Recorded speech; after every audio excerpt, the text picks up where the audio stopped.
사랑하는 형제자매 여러분, 오늘 하루도 주님의 은혜 안에서 평안하셨습니까? 분주하고 고단한 일상 속에서 잠시 멈추어 우리 영혼의 가장 깊은 갈망에 귀 기울이는 시간을 함께 갖고자 합니다. 이 메시지를 듣고 계신 여러분의 마음에 하나님의 특별한 위로와 사랑이 임하시기를 기도합니다. 만약 이 말씀이 여러분의 영혼에 울림을 준다면 구독과 좋아요를 통해 이 은혜의 여정에 동참해 주십시오. 여러분의 작은 행동이 또 다른 지친 영혼에게 하나님의 임재를 전하는 귀한 통로가 될 수 있습니다. 주님께서 여러분의 삶을 축복하시고 모든 걸음 위에 함께 하시기를 소망합니다. 우리는 살아가면서 때로 예측할 수 없는 인생의 거대한 폭풍을 마주하게 됩니다. 모든 것이 무너져 내리는 듯한 깊은 절망의 한가운데 바로 그곳에서 들려오는 하나님의 음성을 상상해 보신 적 있습니까? 제 삶에도 그런 칠흑 같은 위기의 순간이 있었습니다. 간절히 기도하며 하나님을 찾던 그때 주님께서 제게 말씀하셨습니다. 아들아, 내가 너에게 2가지 표적을 주겠다. 위기의 한가운데서 내가 너를 지키고 너를 덮을 것이며 너와 함께할 것이다. 나의 임재가 너와 함께하리라 저는 주님께 여쭈었습니다. 주님, 다른 표적이 아니라 임재입니까? 주님께서 대답하셨습니다. 나의 임재야말로 한 인간이 받을 수 있는 가장 높은 차원의 인정이며 확증이기 때문이다. 그렇습니다. 저는 유창하게 말을 잘할 수도 있고 은사를 활용해 감동적인 설교를 할 수도 있습니다. 하지만 하나님의 임재는 결코 인간의 기술로 만들어내거나 흉내낼 수 있는 것이 아닙니다. 하나님의 임재는 있거나 혹은 없는 것입니다. 왜냐하면 임재 그 자체가 바로 하나님 자신이기 때문입니다. 주님께서는 모세에게 이렇게 약속하셨습니다. 내가 친히 너와 함께 가리라. 여기서 함께라는 말의 의미는 단순히 동행한다는 뜻을 넘어섭니다. 너를 위해 가겠다. 너의 앞에서 길을 열겠다는 강력한 약속입니다. 그 위기의 시간 속에서 주님이 제게 주신 2번째 표적은 바로 하나님의 사람들의 지지였습니다.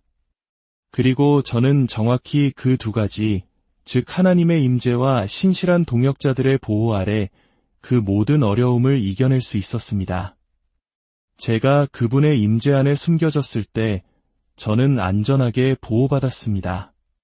지금의 우리가 존재하는 이유는 전적으로 그분의 임재, 바로 하나님 덕분입니다. 그분의 임재가 없었다면 저는 결코 이 자리에 서지 못했을 것입니다. 사랑하는 여러분, 기억하십시오. 수많은 사람이 당신을 버리고 배신하고 떠나갈 수 있습니다. 그러나 하나님께서 당신과 함께 하신다면 그 누가 당신을 떠나든 아무런 문제가 되지 않습니다. 한 사람이 받을 수 있는 가장 중요한 인정은 바로 하나님의 임재를 경험하는 것입니다. 하나님의 임재를 연습하는 동안 제 삶에서는 항상 3가지 일이 일어납니다. 첫째는 예배입니다. 아무런 감정이 느껴지지 않을 때조차 저는 예배합니다. 예배할 이유를 찾지 못할 때도 그분은 예배받기에 합당하신 분이시기에 저는 그저 예배합니다. 둘째는 계시입니다. 하나님의 임재 안에 거하면서 그분의 음성을 듣지 않는 것은 불가능합니다. 그분의 임재 안에서 우리는 그분의 음성을 듣고 하나님은 스스로를 우리에게 나타내 보이십니다. 셋째는 교제입니다. 하나님과의 깊은 사귐과 교제가 일어납니다. 이것이 바로 많은 사람들이 교회에 와서도 하나님의 임재를 느끼지 못하는 이유입니다. 하나님과의 개인적인 관계가 없기 때문입니다. 오늘 이 시간 하나님의 임재가 바로 이곳에 있습니다. 우리가 가장 먼저 해야 할 일은 그 사실을 인정하는 것입니다. 2 손을 들고 이렇게 고백해 봅시다. 하나님, 당신의 임재를 인정합니다. 주님께서는 마지막 때의 교회는 세 가지 뚜렷한 특징을 가질 것이라고 말씀하셨습니다. 그것은 바로 말씀의 교회, 능력의 교회, 그리고 임재의 교회입니다. 첫 번째, 말씀의 교회입니다. 마태복음 4장 4절은 말합니다. 사람이 떡으로만 살 것이 아니요 하나님의 입으로부터 나오는 모든 말씀으로 살 것이라. 우리의 개인적인 삶에서나 교회 공동체 안에서 말씀 없이는 하나님의 임재를 지속할 수 없습니다. 말씀은 임재를 떠받드는 기둥과 같습니다. 많은 이들이 임재만을 추구하지만 그 안에 말씀이 없다면 그 신앙은 뿌리 없는 나무와 같습니다. 말씀은 하나님의 임재가 임할 때 우리가 어떻게 반응해야 하는지, 그 임재를 어떻게 받아들이고 유지해야 하는지를 가르쳐줍니다. 제가 말씀을 전할 때 저는 제 재능이나 은사에서 비롯된 말을 하는 것이 아니라 그분의 임재로부터 흘러나오는 말씀을 전하고자 힘씁니다. 그럴 때 제 말 한마디 한마디에 영적인 무게가 실리고 그 무게가 사람들의 마음을 꿰뚫어 변화시키는 역사를 일으킵니다. 예수님께서 광야에서 수만 명에게 설교하실 때 마이크 없이도 모든 사람이 들을 수 있었던 이유는 그분의 음성이 하나님의 영광, 즉 그분의 임재로 가득 차 있었기 때문입니다. 두 번째 특징은 능력의 교회입니다. 저와 함께 따라해 주십시오. 능력의 교회는 성령으로 충만한 교회입니다. 하나님의 권능이 온전히 나타나는 교회입니다. 하지만 여기서 중요한 구분이 있습니다. 능력의 교회가 일하는 교회라면 임재의 교회는 안식하는 교회입니다. 이 개념이 조금 깊게 느껴지실 수 있지만 아주 간단합니다. 능력의 교회는 성령의 권능으로 충만하여 하나님이 우리를 통해 일하시는 교회입니다. 우리는 세상으로 나아가 하나님의 능력을 선포하고 기적과 치유, 표적을 보여주어야 합니다. 세상 사람들은 임재를 이해하지 못하기에 우리는 그들에게 먼저 하나님의 살아계신 능력을 증명해야 합니다. 그리고 세 번째 특징, 바로 임재의 교회입니다. 이것은 교회를 위한, 바로 우리를 위한 것입니다. 임재의 교회는 안식하는 교회입니다. 이는 하나님이 우리를 위해 직접 일하신다는 의미입니다. 제가 이 자리에 앉아 있는 동안에도 하나님께서는 여러분의 기적을 위해 일하고 계십니다. 제가 주일 내내 사역을 하고도 지치지 않고 오히려 새 힘을 얻는 이유는 제 힘으로 하는 것이 아니라 하나님의 임재 안에서 안식하기 때문입니다.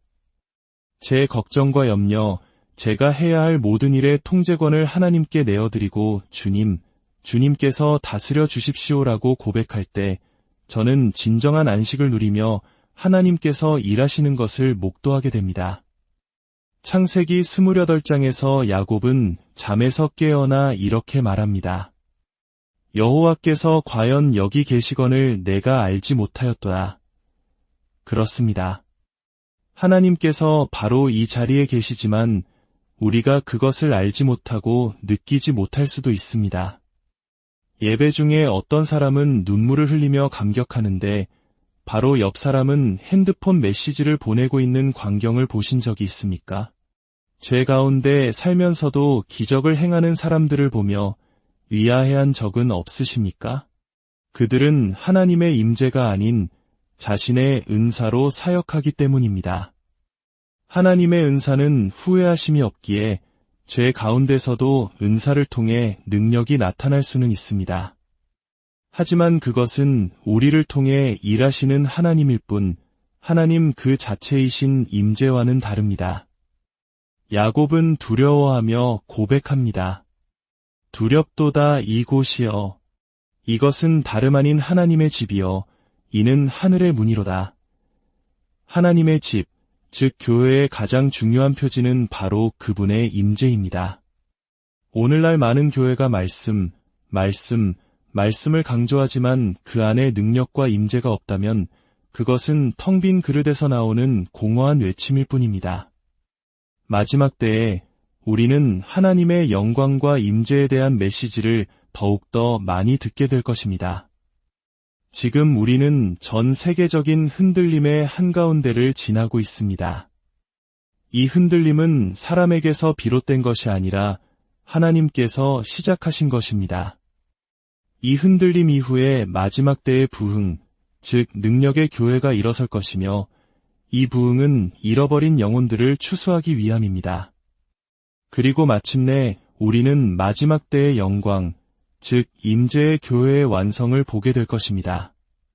그렇다면 우리는 이 임재를 어떻게 알 수 있을까요? 히브리어로 임재는 파님인데 이는 얼굴을 의미합니다. 사람의 얼굴을 보면 그 마음을 알 수 있듯이 우리가 하나님의 얼굴을 구할 때 그분의 임재 안으로 들어가는 것입니다.